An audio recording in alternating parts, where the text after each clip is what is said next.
Evening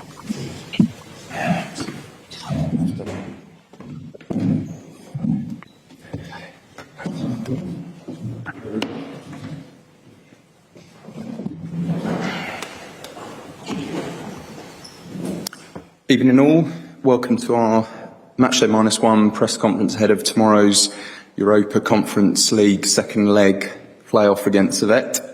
Who wants to get us started? Anybody?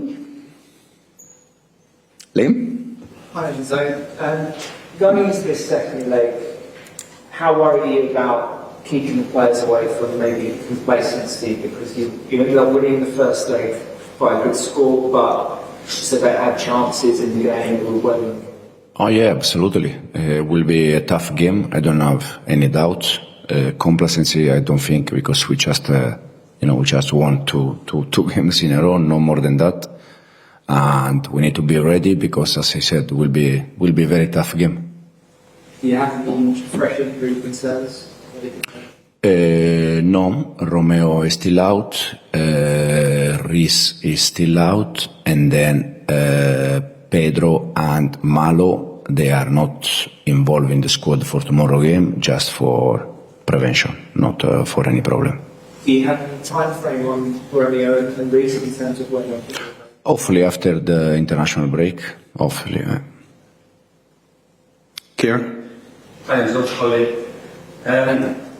This also coincides with the last week of the transfer window. You're first in the Premier League. How was this? How have you found it? Has it been as chaotic as it can look to the fans on the outside? I said many times, I think the most important thing for us is just to try to be focused on what we have every day in terms of player squad and in the way we want to try to improve the team. This is the only thing that we can control. Then, I said, many things can happen. At the moment, we have just 2 more days about the window transfer, and then finally it's close. So we are very close. But the main focus has always been the pitch and the football side. When the club's getting linked with strikers constantly being positive and all that and so on, do you have to have a chat with someone like Nicholas Jackson to if you sign a striker on big money, you don't want to kill his confidence. If you had that I didn't speak with Nicolas about this, to be honest. I had a meeting with Nicolas yesterday, but just about the good things, the amount of good things he is doing with us inside the pitch. Because, as I said, the focus now is just there.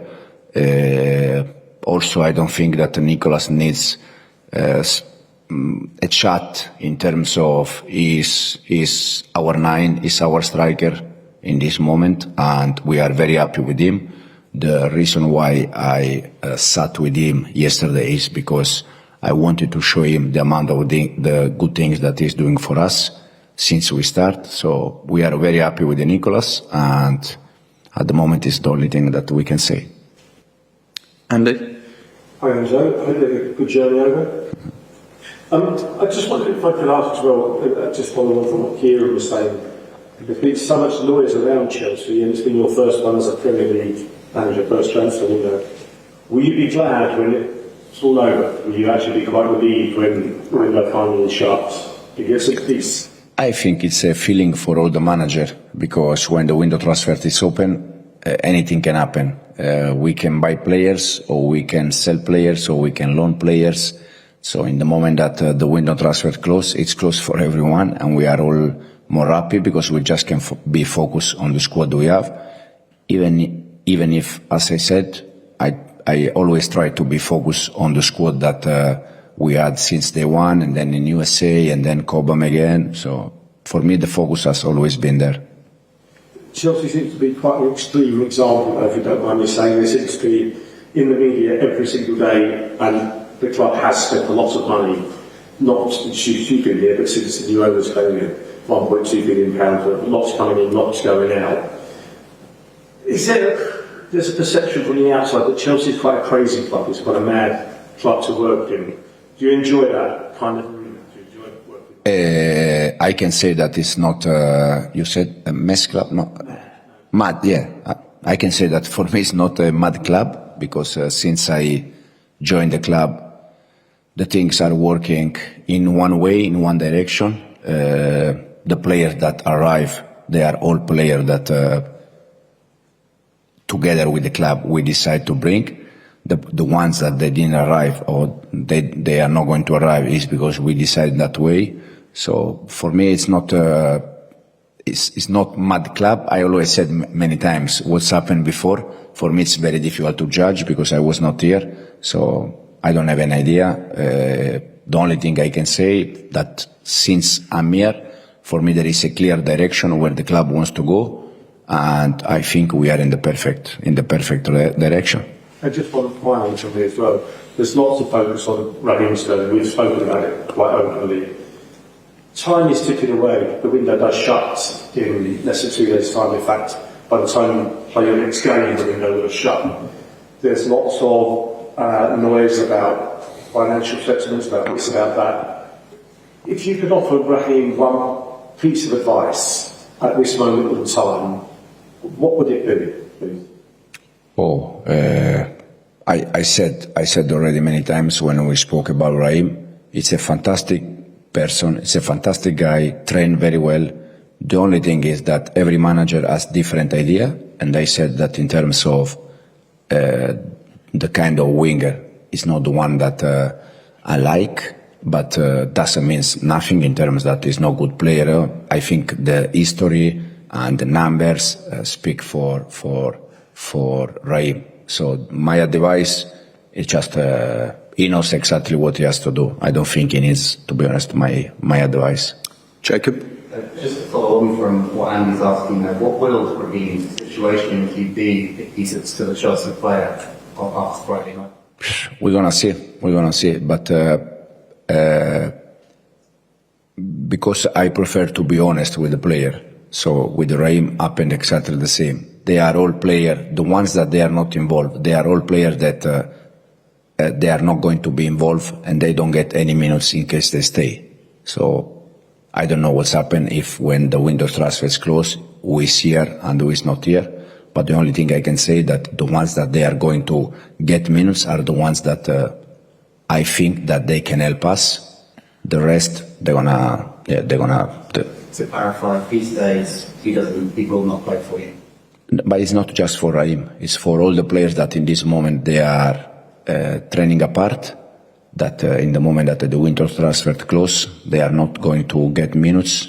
I said I already been clear with them and honest, so this is the only reason why. And just, I wouldn't expect you to comment on an individual player at another club. I've seen a lot of reports this week about Jadon Sancho with Chelsea. I mean, you said last week that you don't want Chelsea to sign players for the sake of it. You've got a lot of players in that kind of position. Do you need another player in that area? No, I said that if we have to sign a player just for sign, I don't want. But if we can sign a player that they can help us, for sure I want. So Jadon is not our player. I know Jadon very well from many years already from City. I know him very well, but he's not our player. So we're gonna see. We see what's happening. Bobby? Hi, Enzo. Mudryk was brought up at half-time on Sunday. Have you spoken to him since about sort of where he can improve, what you want from him? Because I know you were very vocal about what you wanted from him after the game. I spoke with Misha since we start the season, that is less than 2 months ago. I already spoke with Misha, I think 5-6 times. I didn't speak with Misha after Wolves. I think Misha is very intelligent and he can understand the reason why we change. That, as I said, was just to try to change something, but nothing more than that. And I have been player for 20 years, and you know very well when the manager changes you. Most of the time, you know, because the reason why is because probably you are not doing well. So I think, as I said, Misha is intelligent and he can understand. And is Joao Felix ready to start tomorrow? Joao is not in the squad for the conference. Still it's not in the list. No, it's not in the list for your Europa Conference game. Second row. I'm from what did you learn about Servette in the first leg?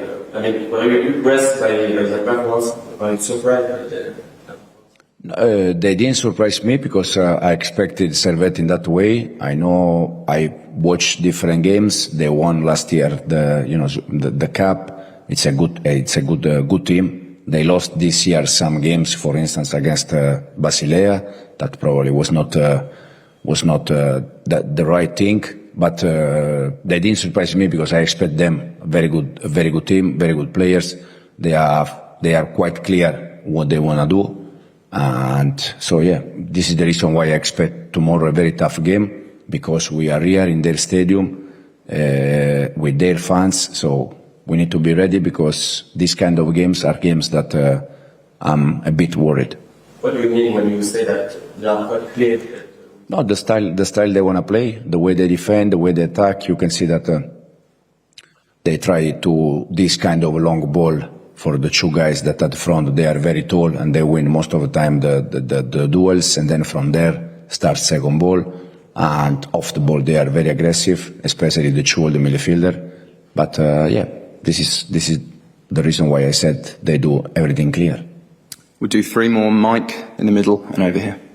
And so, good evening. Okay. We are 24 hours before a game in Europe, which could have a large bearing on Chelsea's season. How many games you have to play this season? Is it right that the transfer window is still open now, or would you prefer it to be shut before a ball is kicked, so everyone knows what they're doing in how many competitions? It's not just about the conference. We already played 2 Premier League games, so but I think this is something that is not going to change. It's almost impossible. We always complain about this, but the window transfer is there. Club needs to do some business, so at the end, I think we'll be there for. It's not going to change. If you were in charge, if you ran football with the transfer window, I already struggle to be manager. Imagine if I had to be.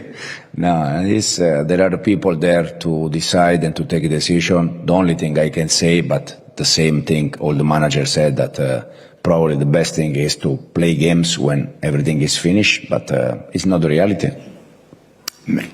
Yeah, considering the Premier League is probably the main objective of Chelsea this year, what to expect in terms of motivations and players tomorrow? No, we need to be ready. We need to be motivated, 100% for sure. The expectation or the target is to try to get a good results tomorrow and to go through to the group. But as I said, I expect a very tough game. And these kind of games are games that you want 2-0 at home and you think that it's done, almost done, and it's not like this. It's not like this, especially in this pitch, in this environment. So we need to be absolutely ready. And finish off. Mr. Vanessa, are you worried about the state of the pitch? Have you seen it? Do you know what happens here? And, are you worried about it? Yeah, no, I saw the pitch now. I already saw the pitch on television watching the game. It's not, doesn't look a good pitch, to be honest. But we need to be good. We need to adapt immediately. Otherwise, we're gonna struggle.